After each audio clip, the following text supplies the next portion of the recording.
Selamat datang di channel YouTube saya.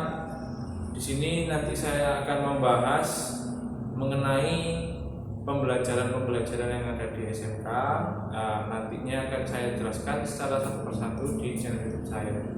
Untuk viewer yang baru melihat channel YouTube saya, jangan lupa tekan jempol ke atas, subscribe apabila belum, dan tekan tombol lonceng. Jadi nanti ketika saya membuat video baru, jenengan bisa langsung menikmatinya. Oke, hari ini saya akan menjelaskan mengenai cara mendiagnosa kerusakan sensor pada sistem injeksi. Jadi nanti saya akan menjelaskan bagaimana mengecek sensor menggunakan alat, kemudian bagaimana mengecek sensor sesuai dengan petunjuk manual, dan keselamatan kerja yang harus dipatuhi sesuai dengan manual book atau petunjuk manual reparasi. Nah, nanti kita akan belajar bareng.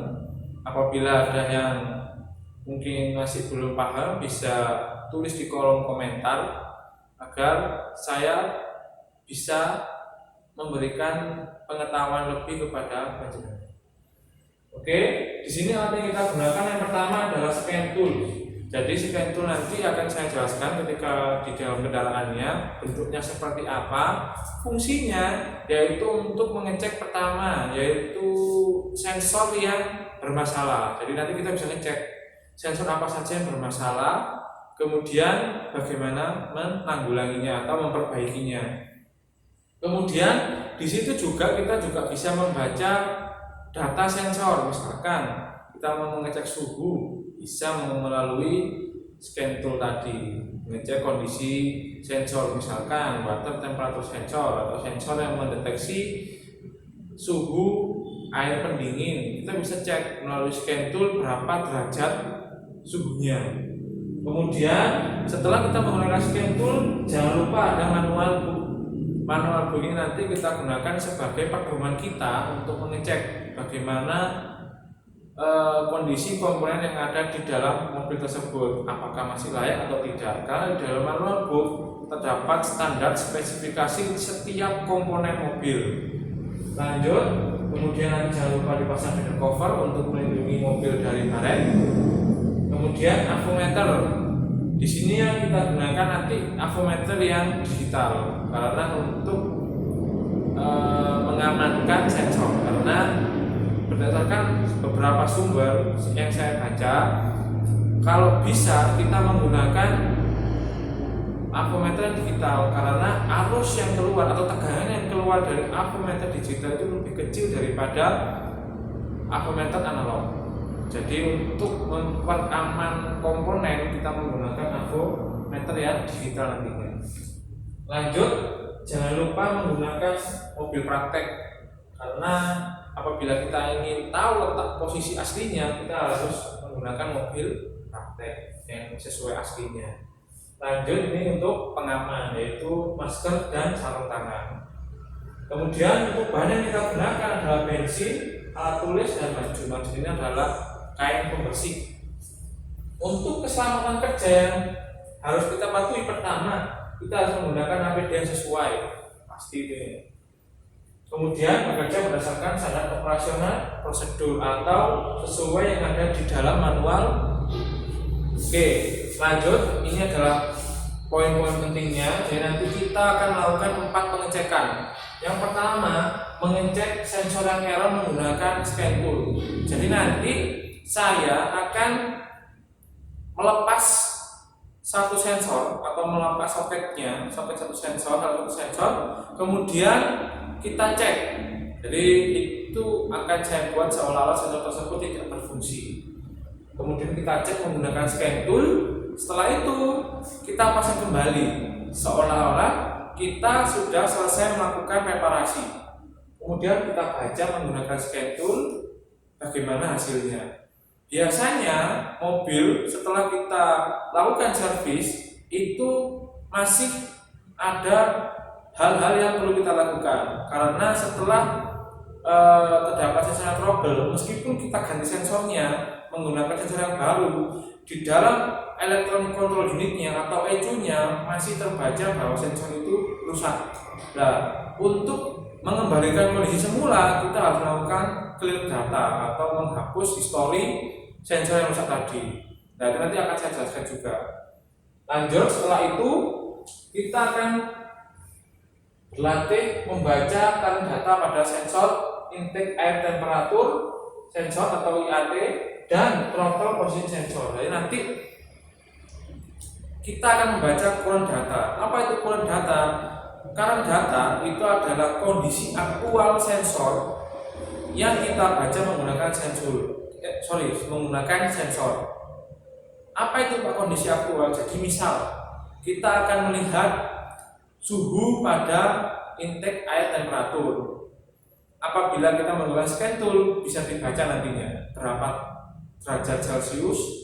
Kemudian apabila kita mengecek throttle position sensor, kita akan mengecek apabila kondisi katup ditutup penuh atau throttle-nya nanti ditutup penuh, itu berapa derajat atau voltase. Nanti kita akan pakai voltase kalau nggak salah. Kemudian ketika dibuka penuh, itu nanti voltasenya berapa. Di situ ada di buku manual. Jadi kita nanti ambil standar yang ada di buku manual. Jadi itu nanti cara membaca current data. Fungsinya seperti itu. Kemudian lanjut mengecek kondisi injektor menggunakan avometer. Jadi nanti kita juga akan belajar cara mengecek injektor menggunakan avometer. Tentunya dengan standar prosedur yang sudah ada di buku manual. Lanjut nomor 4, memeriksa kondisi manifold absolute pressure atau MAP. Jadi nanti kita akan melakukan pengecekan mulai pertama kali menggunakan scan tool, kemudian kita lepas soketnya, kita cek tegangannya dan sebagainya.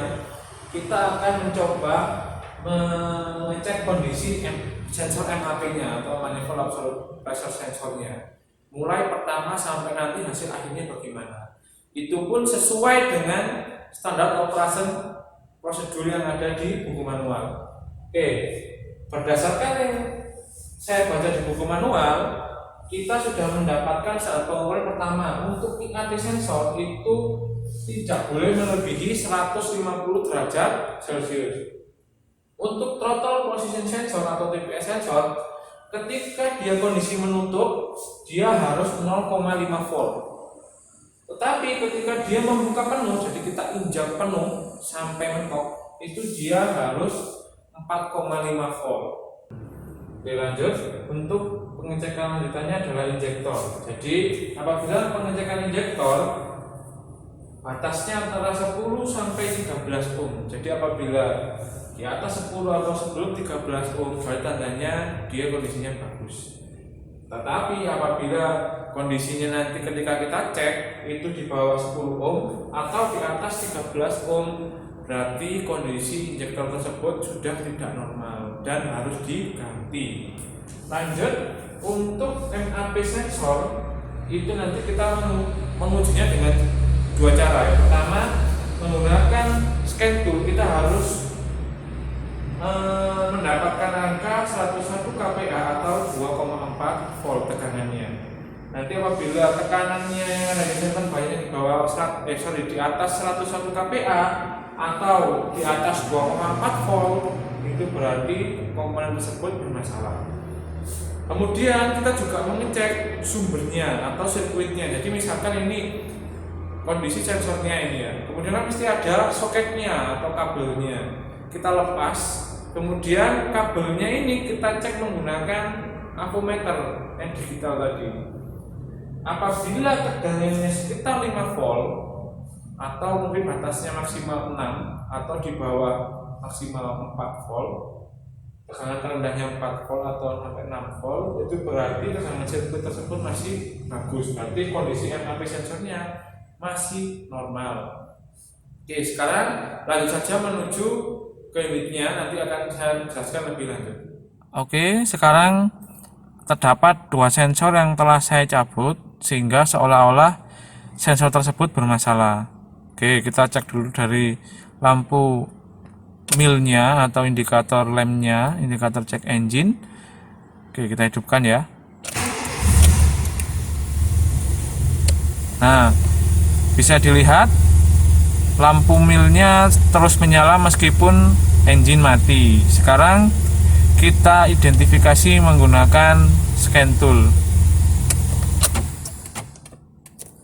Oke, ini sudah ada scan tool yang akan kita gunakan untuk mengecek nantinya apa yang sensor yang bermasalah. Oke, pertama kebetulan kita menggunakan scan tool tipe launch yang X431 Master 5. Jadi bagi rekan-rekan atau teman-teman yang sudah punya scan tool ini pasti sudah familiar dengan model layanan seperti ini. Jadi pertama kita klik dulu aplikasinya, kita tunggu. Nah, nanti akan keluar menu-menunya. Nah, berhubung kita di negara Asia, kita klik yang Asia. Nah, kemudian mobil yang kita gunakan sekarang adalah Honda Jazz. Kita klik Honda. Kemudian ada tanda cawan, kita klik bagian kanan bawah. Sistem akan mengecek, sistem dari scan toolnya akan mengecek sambil kita tunggu. Gunakan yang 16 pin karena ini sudah menggunakan soket yang 16 pin. Oke, kita tunggu.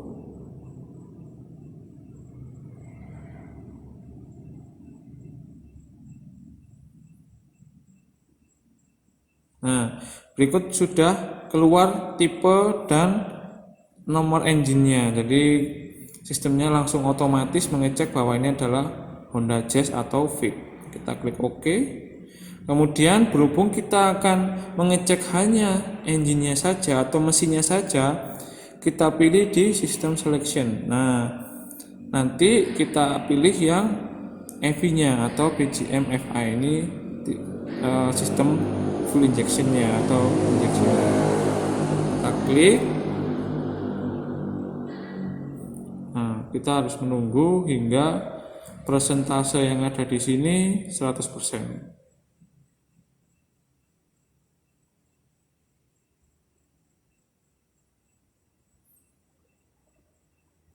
Nah, kemudian akan keluar menu-menu yang ada di dalam sistemnya ketika kita sudah masuk. Nah, sedikit saya jelaskan ya. Yang pertama untuk ini adalah read fault code. Jadi kita akan membaca kode-kode yang error. Kemudian clear fault code. Ini yang tadi saya jelaskan di awal. Jadi apabila kita sudah menservis atau mengganti sensor yang rusak, kita harus menghilangkan datanya dulu atau histori datanya harus kita hilangkan dengan cara klik fault code. Oke. Kemudian ini ECM reset, ini jarang digunakan karena berbahaya, bisa merusak ECM. Nah, kemudian read data stream ini adalah mengecek kondisi aktual sensor ataupun aktuator. Berapa derajat, entah itu suhunya juga berapa, kita bisa cek di sini. Kemudian read freeze frame, ini adalah misalkan kita menghidupkan mesin, kemudian kita ingin mematikan salah satu injektornya atau salah satu coilnya kita matikan, kita pakai ini. Kemudian ada juga actuation test.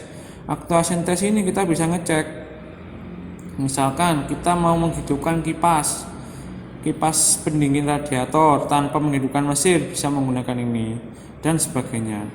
Untuk special function ini biasanya jarang digunakan karena jarang juga ada yang support mobil-mobil tertentu.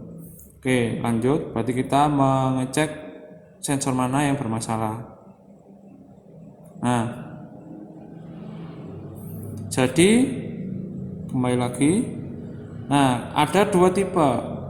Read current DTCS atau diagnosis technician tool atau mendiagnosis sensor yang bermasalah. Kemudian yang di bawahnya read intermediate diagnosis tool. Nah, kalau yang intermediate ini adalah rata-rata apakah kita sering error atau tidak sensornya. Kalau yang di atas itu adalah pembacaan sensor yang error sekarang. Berhubung kita membacanya sekarang, mending pakai yang ini. Kemudian sistem akan membaca. Nah, kemudian akan keluar. Jadi yang bermasalah itu ada dua sensor. Pertama, manifold absolute pressure, sensor high voltage. Jadi tegangan yang ada di manifold absolute pressure terlalu tinggi, melebihi standar. Kemudian TP sensor atau throttle position sensor voltage-nya low atau tegangannya terlalu rendah. Jadi tadi yang saya lepas adalah soket sensor manifold absolute pressure dan throttle position sensor. Jadi seperti itu. Oke. Kita sekarang kita pasang kembali sensor yang sudah saya lepas.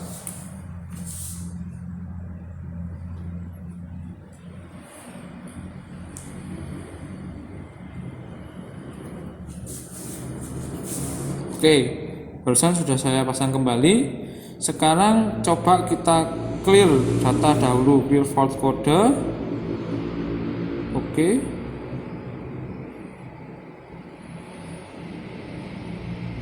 Nah, ini ada petunjuk. Jadi usahakan posisi persneling netral, set parking brake dan stop engine. Jadi persneling harus kita posisikan netral atau parking. Nah, kalau sudah timbul kata-kata seperti ini, cleared fault memory complete, berarti semua data kerusakan sudah dihapus. Oke, sekarang coba kita baca kembali. Nah, read current details. Nah, apabila kondisi sistem sudah tidak ada yang bermasalah, akan tertera seperti ini, no trouble code. Jadi tidak ada trouble yang ada pada mesin tersebut. Jadi mesin sudah aman, bisa dioperasikan normal. Oke, habis ini kita akan mencoba untuk cara membaca current datanya. Simak baik-baik ya. Oke, sekarang lanjut pengecekan current data. Jadi kita langsung masuk ke menu ini, kemudian kita klik read data stream. Nah, apabila kita ingin mengecek hanya komponen tertentu, klik manual select. Jadi kita kan hanya mengecek IAT sensor atau intake air temperature sensor dan TPS sensor atau throttle position sensor. Jadi kita klik manual select, kita cari. Oke, ini IAT sudah ada, IAT sensor ada 2 macam. Kita klik semua, kemudian tinggal TPS. Nah, ini TP sensor atau total position sensor. Setelah kita klik semua yang kita butuhkan, kita klik OK. Kita tunggu. Nah, di sini pembacaannya untuk IAT sensor itu sekitar 2,59 derajat. Sorry. Untuk derajatnya 32 derajat atau 32 sampai 34 derajat, karena ini fluktuatif, kadang naik turun tergantung suhu sekitar. Kemudian untuk voltasenya itu sekitar 2,59. Jadi nanti kita tulis di papan tulis. Kemudian untuk throttle position sensor, untuk voltasenya ini kan posisinya belum saya injak pedalnya, jadi masih posisi full menutup. Untuk derajatnya 0,0 derajat, untuk voltasenya 0,47 volt.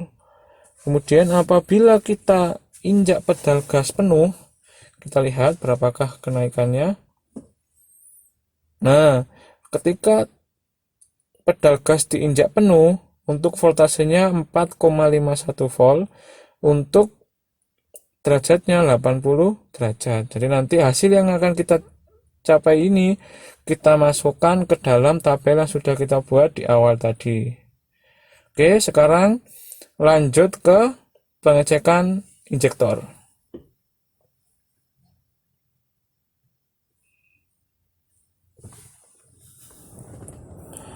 Oke, sekarang kita lanjut ke pengecekan injektor. Pertama-tama kita harus melepas covernya dulu menggunakan kunci ring 10. Oke, kendorkan dahulu. Setelah kendor, kita menggunakan tangan saja biar lebih cepat.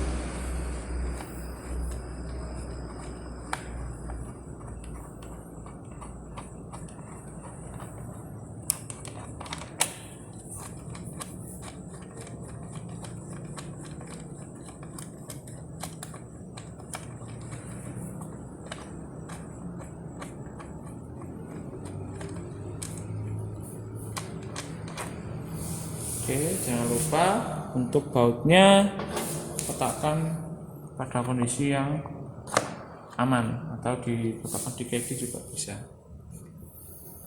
Oke, setelah covernya sudah terlepas, kita lepas injektor nomor 1 untuk mempermudah kita nanti meraih nozzle atau injektor. Jadi letakkan injektornya di sini. Nanti kita akan mengecek kondisinya. Terlebih dahulu kita harus melepas injektornya. Melepas koilnya. Caranya kita tinggal tekan sini, kemudian dilepas, lepas soketnya. Setelah soketnya terlepas, kita gunakan kunci T. Ini kunci T kita gunakan untuk membuka baut yang ada di sini.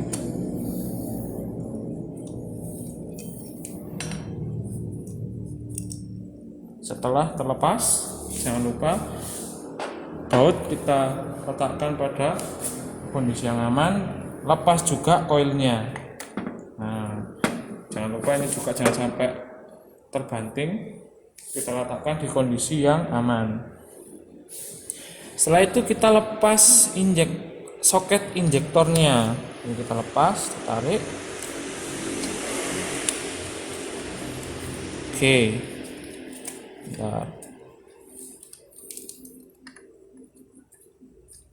Sini. Oke, sudah terlihat dua soket dari injektornya. Sekarang kita ukur menggunakan avometer. Oke, avometer jangan lupa diposisikan di ohm, kalau bisa yang paling kecil. Nah, di posisi seperti ini ya, jelas. Oke, sekarang kita cek apabila dua kutub avo ini atau terminal avo ini kita dekatkan, dia harus terbaca.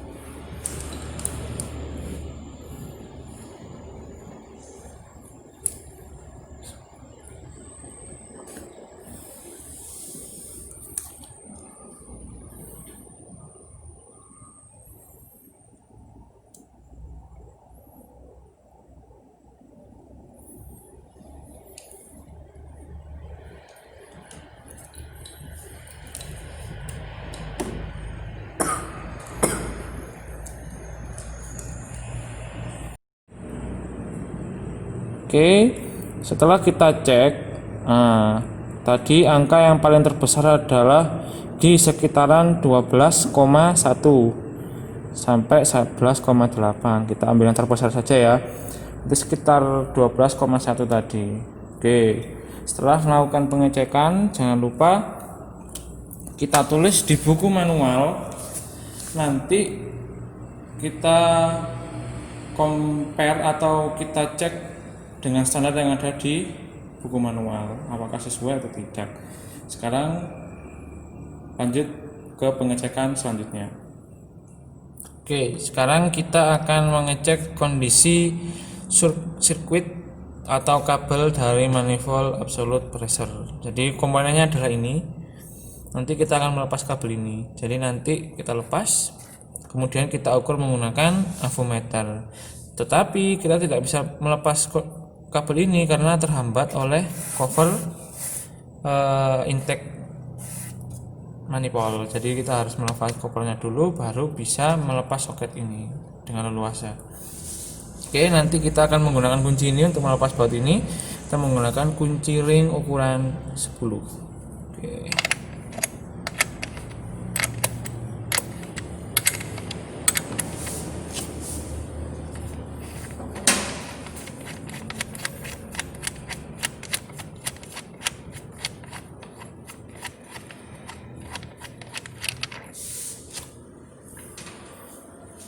Oke, sudah terlepas. Taruhlah baut tadi ke tempat yang aman yang sudah disediakan ya. Kemudian sekarang kita melepas covernya. Oke, cover sudah terlepas. Sekarang kita tinggal mengecek. Jangan lupa dilepas dulu soketnya.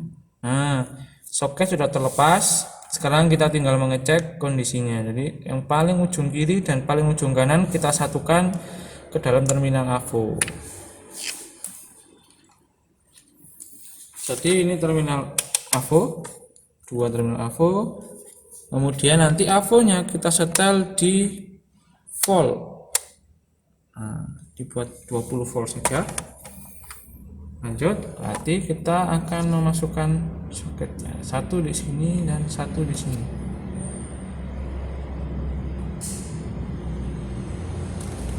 Oh iya, jadi kita mengeceknya harus kondisi mesin hidup. Jadi kita memerlukan seseorang untuk mengkotakkan kunci kontak pada posisi on. Jadi tidak perlu dihidupkan ya. Oke, silakan dikontak on.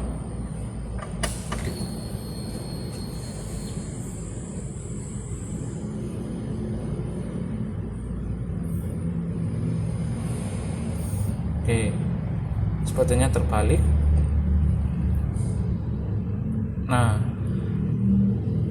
Nah, di situ pembacaannya adalah 5,4 atau 5,04. Jadi nanti kita tinggal memasukkan pembacaan yang hasil dari ini ke dalam tabel yang sudah kita buat tadi. Kemudian kita bandingkan dengan hasil spesifikasi, apakah masih sesuai standar atau tidak. Jangan lupa nanti covernya kita kembalikan ke posisi semula dan soket ini dikembalikan posisi semula agar tidak membahayakan. Nah, setelah kita tadi melakukan 4 macam pengecekan, kita dapatkan hasil untuk IAT sensor itu adalah 34 derajat Celcius, di mana itu masih di bawah batas pengukuran standarnya, bawah 160 derajat. Berarti kondisi untuk IAT-nya sudah baik.